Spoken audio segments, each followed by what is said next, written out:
বড় একজন ভণ্ডপীর মানুষের কাছে জান্নাত বিক্রি করা শুরু করলো। সমাজের কিছু অশিক্ষিত মূর্খ বর্বর যারা জীবনেও লেখাপড়া করে নাই, এই ধরনের কিছু জাহেল লোক সেই ভণ্ডপীরের কাছ থেকে জান্নাত কিনে নিল। সেই ভণ্ডপীরের আবার নীতি ছিল, কোন ব্যক্তি যদি তার কাছ থেকে জান্নাত ক্রয় করত, তাকে জান্নাতের দলিল পর্যন্ত দিয়ে দিত।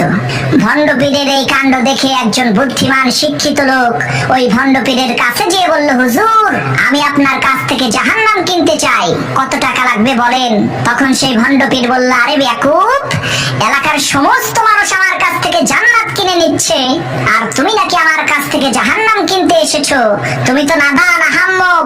তখন সেই শিক্ষিত বুদ্ধিমান লোকটি বলল, সে যাই হোক, আমি জাহান্নামই কিনতে চাই। তখন সেই ভণ্ডপীর বলল, ঠিক আছে, যেহেতু এত করে বলছো, তাহলে দাও, 300 টাকা দাও, আমি তোমাকে জাহান্নামের দলিল করে দিচ্ছি। কথা অনুযায়ী সেই শিক্ষিত বুদ্ধিমান লোকটি জাহান্নাম ক্রয় করে এলাকার বাজারের মধ্যে যে মাইক দিয়ে ঘোষণা দিল, প্রিয় ভাই সব, আপনারা কেউ আর ওই ভণ্ডপীরের কাছ থেকে জান্নাত কিনবেন না, কেননা আমি জাহান্নাম কিনে ফেলেছি, আর এটা হচ্ছে তার দলিল। আর আমি আপনাদেরকে প্রতিশ্রুতি দিচ্ছি, আমার এই জাহান্নামের মধ্যে আপনাদের কাউকে ঢুকতে দেব না, সুতরাং আপনাদের কষ্ট করে কারো জান্নাত কেনার প্রয়োজন নাই।